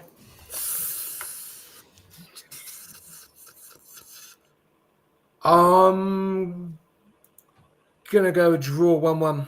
Nah, that's pissed me off. You're joining me, are we? I did 1-1 as well. Can I change my Yeah. prediction to 3-2 Arsenal to 3-2 Nottingham Forest now? Okay. It's fine. You're gonna lose anyway. So Okay, where are we? Everton Villa. SJ.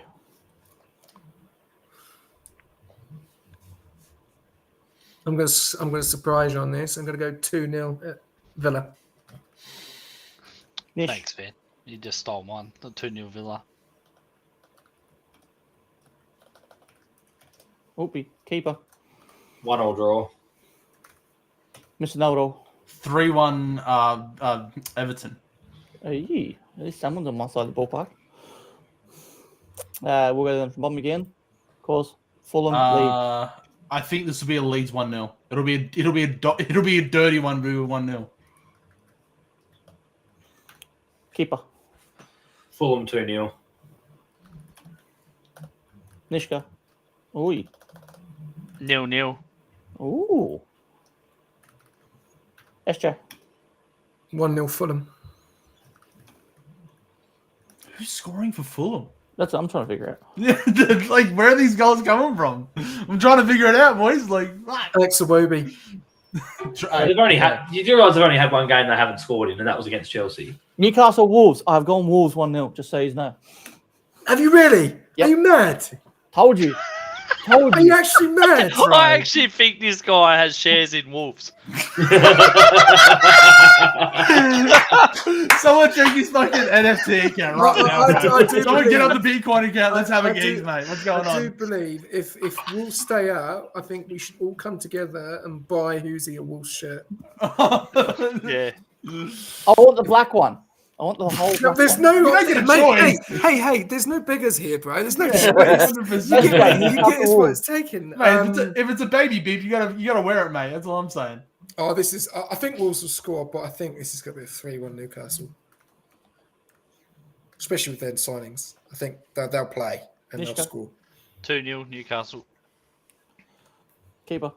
3-0 Newcastle. Kraus.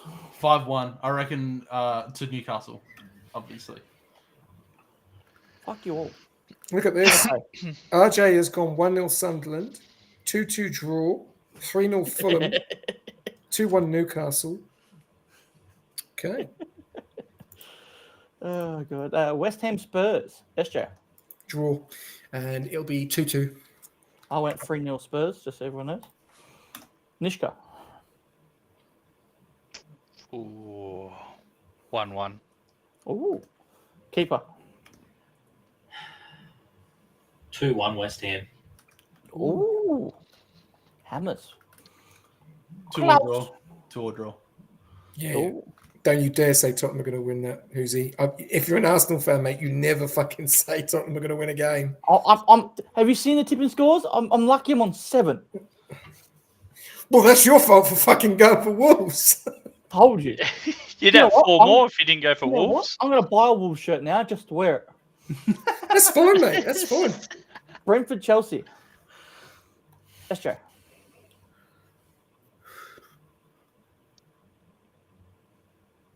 Four 4-1 Chelsea. Chelsea. Yeah.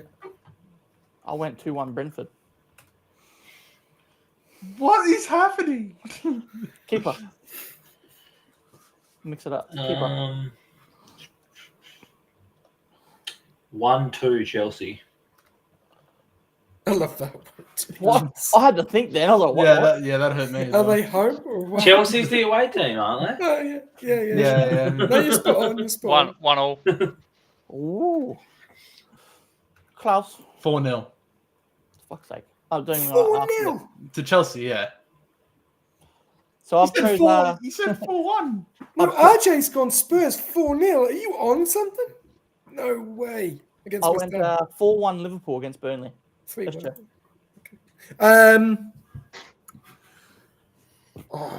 I reckon Liverpool will do them for 30 years. 3-0 Liverpool.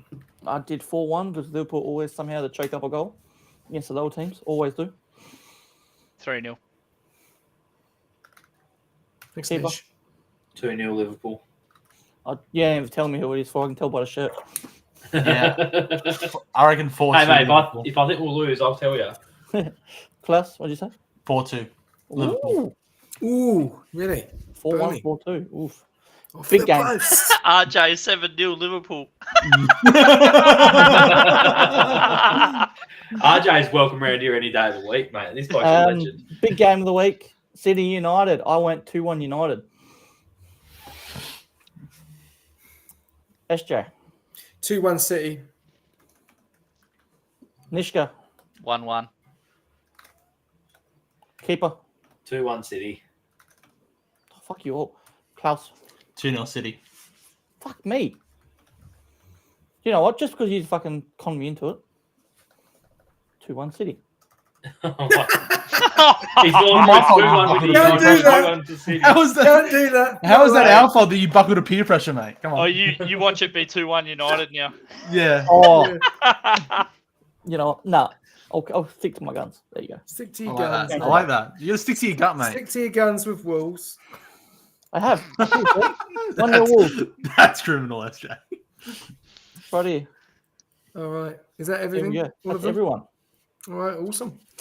Okay. All right. Well, first of all, I'm actually going to ask Husey because everyone knows what this shirt is. What do you think shirt I'm wearing?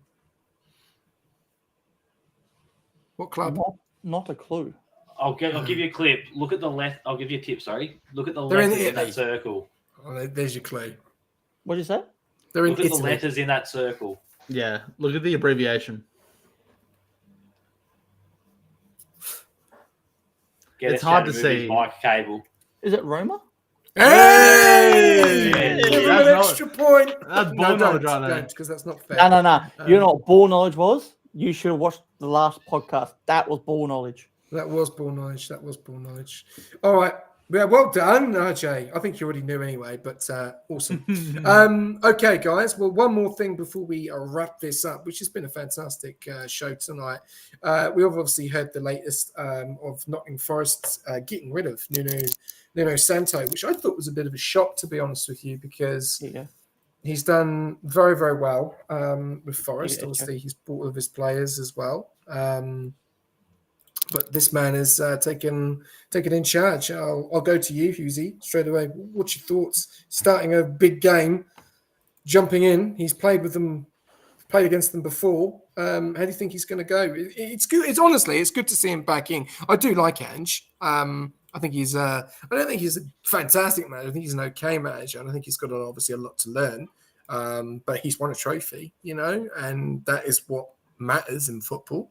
So, how do you think? What's your thoughts to this new appointment? I feel like he got hard done by at Spurs, to be fair. They've let him go way too early. Yeah, he won them their first trophy, for God's sake. They haven't won a trophy since I've been alive.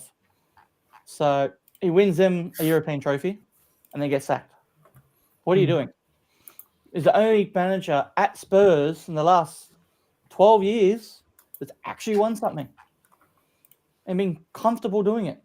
He even came out and said he didn't give a rat's ass about the Premier League that season, all because he went all out to win the European trophy. So I reckon he's going to point to prove at Forest, and I'm sorry, but I reckon Forest will stay up and he'll win something. Interesting. Big. Not Premier League, European. I mean, like an FA Cup or Carabao Cup. Mm-hmm. What about you, Nishka? What was your thoughts of this new appointment? Yeah, it's a surprise. The thing I don't understand, I'm happy Ange getting the job or whatever, but what I don't understand from a Forest point of view is why have you 3 games into the season, you're replacing your manager, you've brought all these players, he's brought all these players in, and then you're replacing him after 3 games. I don't understand it. There's something that's happened there at the club for this to have happened. I can't see any logical reason why you sack a manager 3 games in. But it just doesn't make sense to me. So, yeah, I'm interested to know why they thought this was the way to go. Maybe they've had Ange on their radar and it's become that they had to get him now if they're going to get him. But otherwise it makes no sense to me, man. I don't know. So maybe the other manager had a falling out with the club. I don't know. But he made a public statement about not having a great relationship with one of the owners in August. So I think it's following on from that. I think there's been a bit going on behind the scenes between Nuno and the owners, and they weren't very happy, obviously, because of it. Yeah, he publicly criticised their transfer, thingo, especially around the time that Morgan Gibbs-White was rumoured to go to Spurs.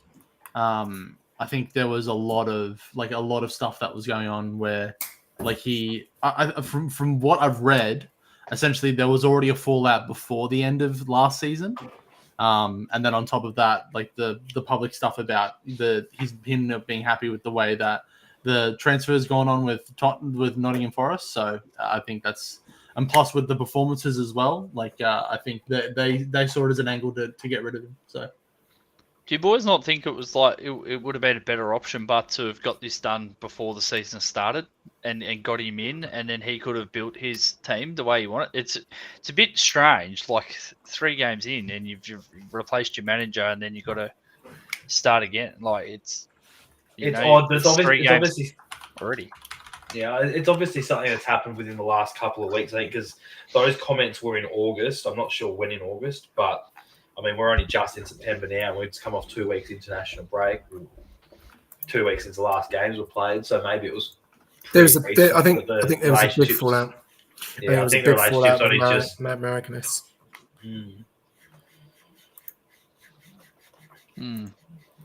Yeah, I mean, it's not going to take him long to get another job. He's quite clearly a good manager. He's proven it when he was at Wolves. He's proven it. I don't think he done that bad when he was at Tottenham, and he's done a great job at Nottingham. So I think, next time there's a vacancy at a half-decent team, I reckon he will definitely be one of the front runners. Yeah, agreed.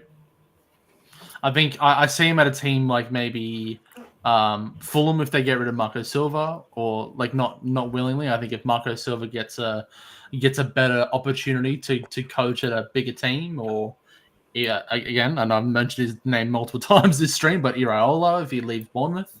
Another one I could see too. If I think there's a good chance if they're not in a good position by January that Amarin goes. Whoa. What about I Hughes' see team? that. What I about see that. Hughes' team? Up the Wolves. No, I could see him at United if they get rid of Amarin. That could be a Yeah. rescue Postecoglou. job down at Hughes' team. United. No, not Postecoglou. Nuno. Nuno Espirito Santos. Yeah. Nah, Yes. he'll go abroad. No, he'll go Nah. abroad. You reckon? Nuno at Wolves, you watch the turnaround. Yeah, rescue job at Wolves. Mhm. Go back to Wolves. Potentially. No, I think they'll take Jose at Wolves. Whoa, that would be crazy. That would be He insane. goes everywhere. Fucking hell. That guy is like over there, over He there. said multiple times too that if he's going to take another position, it's going to be at a relegation battling Premier League side. So, Who, Jose? yep. Yeah, Nuno will go abroad. He's done Tottenham. He's 3 done for Forest. me and 2 for them. Respect. Fucking love that guy. Love that guy. Love that All guy. right. Well, on that note, we'll go back to you, keeper. I don't know if you probably said enough about this, but yeah, thoughts. You think this is he's obviously playing. They're playing against Arsenal this weekend, and that's a big game to start your managerial career with Forest. Yeah, look, I think it's a great appointment. I think he's a really good manager. I don't think anyone's really going to give a rat's too much about the result this week. I think they know him walking into a side in his first game's an away game at the Emirates against Arsenal. I fully expect everyone expects him to lose that, and if by some miracle they draw or win it, then that'd just be an absolute bonus. It's a long-term signing, this one. You know, you're not going to see immediate results, but I think once players get around his system and get on board with it, I think this is a good signing for Forest. Yep. Oh, I've just got a comment coming in now, actually, from RJ saying that Nuno could end up over to West Ham if Potter gets sacked. That's another, yeah. It's I could interesting. see Ange not being manager for this weekend. I could see him sitting up in that grandstand and have the whatever they usually do with assistants. Being so close to the weekend already, I don't see him being put into the following week. Yeah, no, I agree with that. I think I'll be very surprised if he manages this weekend. But I think he's a phenomenal appointment. You know me. I'll glaze Ange Postecoglou every day of the week. He's, in my opinion, the greatest Australian coach ever. Oh, it's not even a debate. Ever. What other Australian coach has managed in the Premier League? But I won that many titles. I'm even talking about like coaching in sports. Yeah. Who's done what Ange has done? Yeah. Multiple countries, multiple teams, multiple leagues, international. Done international. You know what I'm saying? He's man of many trades. He's done it all over the place. You know what I mean? I think, I agree with what Hughesy said. 100%. I think he was hard done by Spurs. What I will say is that in context of the stats that happened at Spurs, I understand why he was let go, especially to bring in someone like Thomas Frank, right? Makes sense. I get it, right? But to have the injury record that he had, sure, you can debate whether or not it's from his playing style. Like, I know that was a big talking point. But to have the injury record that he had, to have the season that was happening at Spurs to finish 17th and still manage to win a major trophy, who's done that? Like, it is unprecedented stuff. I'll be honest. I think he's unreal. I think Nottingham Forest, I think I said at the beginning, I'll be surprised to see how he takes on a challenge like Nottingham Forest because they're not a top-end table side. So I'll be interested to see how that goes. But, yeah, I think it's phenomenal. Ange overrated? That's pissed me off. I'll be honest. But we won't. Well, yeah, I don't reckon we'll see him this weekend. Yeah, no, I don't think He won't so. be on that sideline this weekend. Yeah. What about you, Nish? What's your thoughts? Think it's too early? I don't have much thoughts on this, to be honest. It's nothing that the boys haven't covered already. It's just have to Just a see strange appointment, you believe? Yeah, strange appointment. Well, a bit of a shock to this early in the season. It's not a strange appointment. Like he's a logical choice to Timing, yeah. It's just the timing of it. It's strange to me. I So- reckon there's something in the background that hasn't been announced on why he got sacked. I Oh, reckon- he's had a fallout with the chairman or the owner. Yeah. There's 100% that it was going through the media speculation quite a lot, and you could see the last game. Oh, I can't remember who the hell they play. I'll tell you. Leicester. They played Leicester, didn't they? And they needed that result Mate, to get to. I think it was to get into the Champions League, and he came onto the pitch, and they had a bit of a confrontation on the pitch. Yeah. So I think that's where it started. And end of the day, Nuno can only do so much. He can put the squad out there, but the players have got to perform. And really should have got that result against Leicester. Really, they had the players, they had the talent on the pitch, and unfortunately, it didn't happen. So I think that's where it started off. And I think maybe something to do with the transfer market, maybe. Don't know. Maybe we've had too much control over it. Maybe we've got the players that Marinus didn't want. They've had the new. It's quite funny because they're talking about the sporting director of Edu, because Edu has gone from Arsenal over to Forest, and everyone's laughing about what Edu done at Arsenal and finding all these players, and what Bird has done. He's just fantastic. He's been onto it straight away. You maybe Forest not agreed with the transfers. That I don't know. I think there's a lot more deep down to it, and I think probably the next couple of weeks we'll find out. According to Sky Sports, the owner spent the last week deciding if the relationship between him and Nuno could be resurrected, and that he was deeply hurt and angered by his head coach speaking out against him and the club in public twice in the space of 7 days. Okay, well, there you go. There you have it. Okay, all right. Well, last thing I'm going to say, gentlemen, what do you think is going to be the game to watch of the week over the ones we've just gone through? City United. City United. I think City United is the obvious choice, but I'm intrigued for Everton Villa. I'm very intrigued for Everton Villa. I think that's going to be a really good game. What about you, Nish? Oh, game of the round. West Ham Tottenham. Yeah, That's actually not a bad shout, honestly. I was going to say that. Yeah, I that's was good. going to say that. Yeah, I was going to say West Ham and Tottenham, or Man City and Man United. All right, gentlemen, thank you very much. What a night. Been a very busy night for myself and also for you, gentlemen. Thank you very much for jumping on. Chaos, welcome to Off the Post. And Hoosie, mate, great to see that sexy face of yours, mate, on cam. And wearing that glorious shirt. And also, thank you very much. Shut up, you. And also, thank you very much. Hold on. There's only one disgusting shirt here. It's the one that Klaus has got on. I think it should be burnt. I allowed it. I did allow it. I was like, is it some sort of sport? But you do need to get a. That's on me. Hey, I'll cop that. That needs to be burnt. Whoa. No. Mate, just go down to the local Salvos. There's always football shirts in there. Not my size, mate. I'll be honest. I'll be honest, not my fucking size. Get the gift box. That's what Nishka's gonna start doing. He's gonna start opening that up. Have you got that Mystery sorted yet? boxes. Nah, I've got to get onto it. I ordered 4 today. 4 mystery you? boxes. Oh, nice. Some money yeah. bags, mate. This guy's addicted to. You're probably addicted to some case openings on CS too, aren't you, Husey? I've never played CS in my life. Oh, I'm gonna have to order one. He definitely Mystery likes box, opening just FIFA packs, but yeah, I was gonna say a couple of FIFA points. Yes, there it is.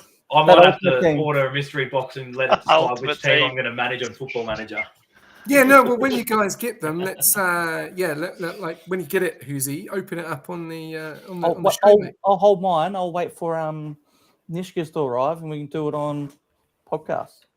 yeah. Guys, I'm going to run out of shirts, man, at this time. I've only got one more to wear, and then I'm going to have to go back to Arsenal again. So, anyway, awesome. Thank you very much, guys, for jumping on. We will be back for the watch along on Saturday. I think that will be Nishka. Hoosie, will you be there? I'll be on night shift at work, but I'll be here. You'll be there. Good Awesome. man, good And man. Keeper, you'll be there. Yeah, mate. Kaus is leaving us. You won't be there. I'll be away this weekend. Sorry, fellas. No, We love Big Ange instead. Mate. Yeah.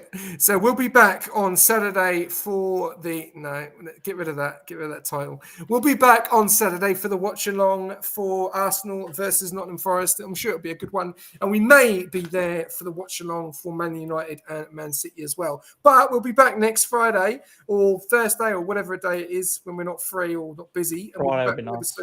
Friday. Lock in Friday. Okay, we'll lock in Friday.